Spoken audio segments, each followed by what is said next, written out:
के लिए सौंप दिया गया है। उसी सिलसिले में आज 4 फॉरेंसिक टीम्स एफएसएल से सीन ऑफ क्राइम का विजिट किया है और सैंपल्स वगैरह कलेक्ट किए गए हैं। Social media, video footages, digital evidences, इन सब को कलेक्ट करके एनालिसिस करके इस केस की हर एंगल से तफ्तीश की जाएगी और कोशिश की जाएगी कि इसमें कोई भी आरोपी, चाहे वो प्रत्यक्ष रूप से उसने पार्टिसिपेट किया हो या परोक्ष रूप से पार्टिसिपेट किया हो, छूटे नहीं। इसके अलावा हमारी जो इंटेलिजेंस फ्यूजन और स्ट्रैटेजिक ऑपरेशंस यूनिट है स्पेशल सेल में, उसको ये जवाबदारी दी गई है जितने भी डिजिटल एविडेंसेस हैं उनका डिटेल्ड एनालिसिस करके एविडेंसेस कलेक्ट करें और इस केस में जो भी लोग शामिल हैं उनको आइडेंटिफाई करके उनके खिलाफ लीगल एक्शन लिया जाए।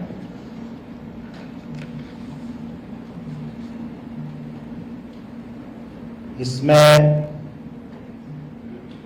मैं इस फोरम से आपको बताना चाहूँगा कि इन्वेस्टिगेशन काफ़ी डिटेल्ड होगा, थरो होगा और चूँकि क्राइम ब्रांच को इन्वेस्टिगेशन की जवाबदारी दी गई है, उन्होंने करीब 14 टीम्स बनाई हैं जो हर एंगल से इस केस का इन्वेस्टिगेशन करेंगे।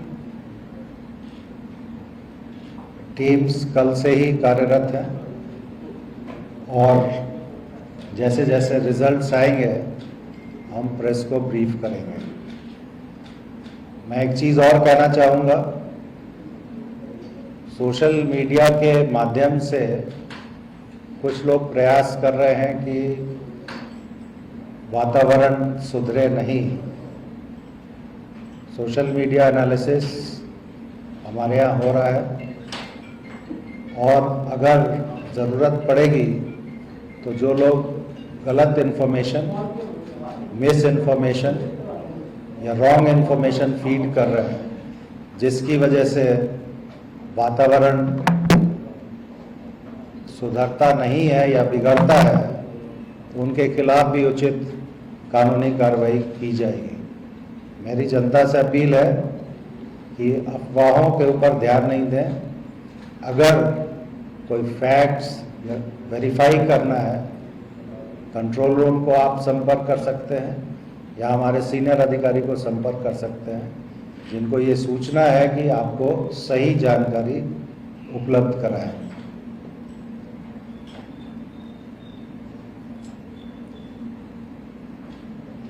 दूसरी बात मैं ये कहना चाहूँगा कि इस इन्वेस्टिगेशन के साथ साथ पुलिस ने पीस कमेटीज या अमन कमेटियाँ कहते हैं, उनकी भी मीटिंग्स की हैं और कोशिश हम लोग ये भी कर रहे हैं कि जो चंद खुराफाती लोग हैं उनकी वजह से आम नागरिक को मुश्किल नहीं हो, पीस कमेटी के माध्यम से भी शहर में खास करके सेंसिटिव एरियाज में शांति स्थापित करने का पूरा प्रयास पुलिस की तरफ से किया जा रहा है। पहले भी पीस कमेटी की मीटिंग्स हुई है, ये इंसिडेंट हुआ उसके पहले भी और अभी भी होती रहेंगी, क्योंकि हमें ये मालूम है कि इस तरह के इंसिडेंट्स में जो शरारती तत्व हैं वही भाग ज़्यादा लेते हैं। आम पब्लिक जो है उसका कोई इंटरेस्ट ऐसे इंसिडेंट्स में नहीं होता है। तो हर एक कम्युनिटी के लीडर्स को संगठित करके डिफरेंट एरियाज़ में ये पीस कमेटी की मीटिंग्स भी हम लोग कर रहे हैं ताकि जल्दी से जल्दी नॉर्मलाइज हो सिचुएशन। सीएपीएफ के एडिशनल फोर्सेस मांग के हमने डिप्लॉय किए हैं।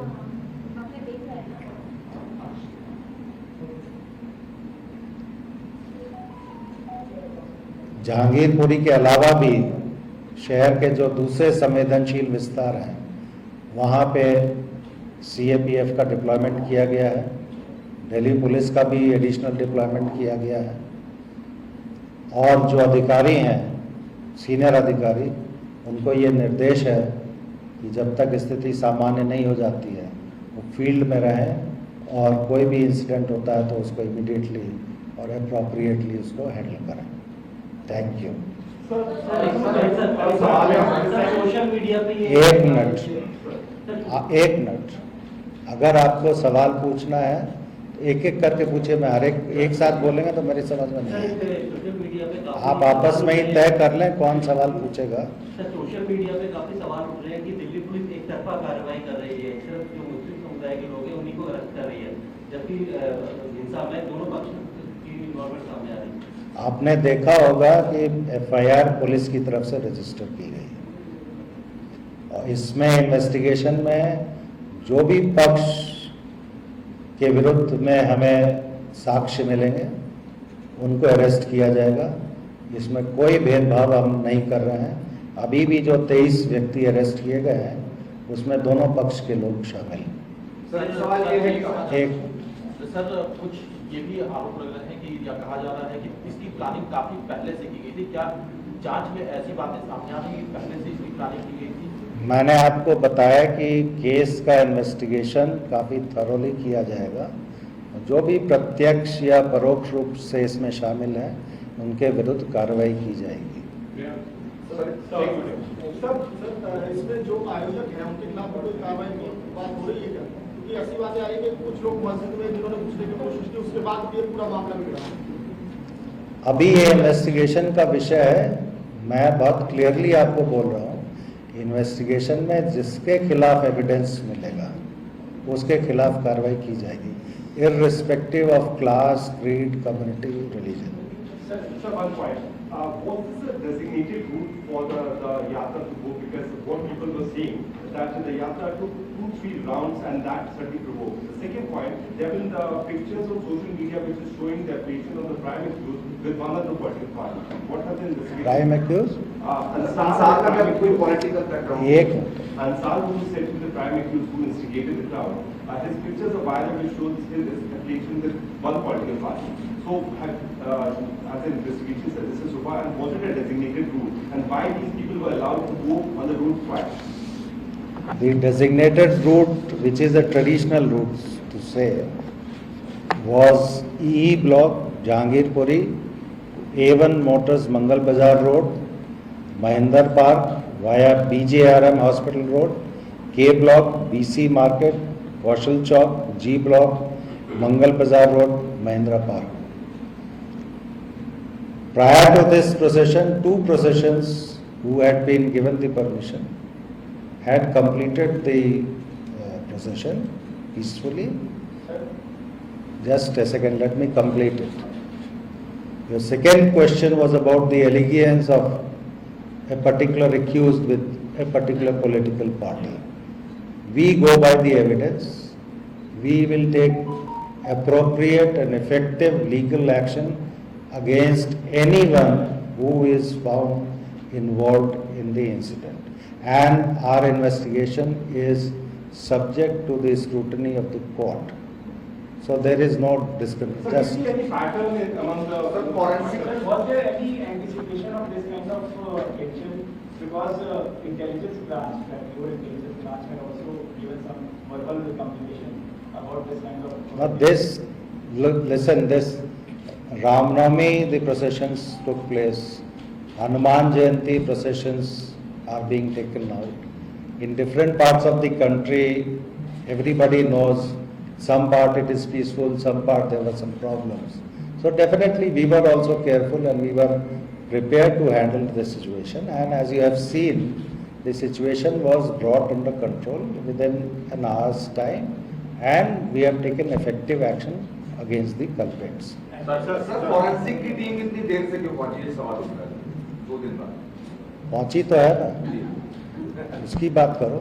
सर, एक सवाल ये है कि फॉरेंसिक एग्जामिनेशन करने के लिए टीम एक जामा मस्जिद में पहुंची और ऐसा भी कहा जा रहा था फर्स्ट डे से कि जामा मस्जिद के में झंडा लगाने को लेकर ये विवाद शुरू हुआ था, तो क्या ऐसा ये बात में तथ्य नहीं है, झंडे की बात नहीं है। झगड़ा छोटी सी बात पे अल्टरकेशन शुरू हुआ था, वो फिर इसने ये स्वरूप ले लिया। जो लोग ये कह रहे हैं कि झंडा लगाने की कोशिश की थी, तो ऐसी बात में तथ्य नहीं है। एक minute let me completely answer है। सेकेंड पॉइंट आपका जो एफएसएल की टीम को लेकर था, एफएसएल की टीम वहाँ पे सीन ऑफ क्राइम जितना भी है, सारे सीन ऑफ क्राइम को एग्जामिन करेगी, because firing has taken place, private firing has taken place. Sir जो पुलिसकर्मी थे, हमने उनके इंटरव्यू करे, जो घायल पुलिसकर्मी थे, उन्होंने कहा कि लोगों से बहुत ज्यादा पत्थर चल रहे थे और शराब की बोतलें।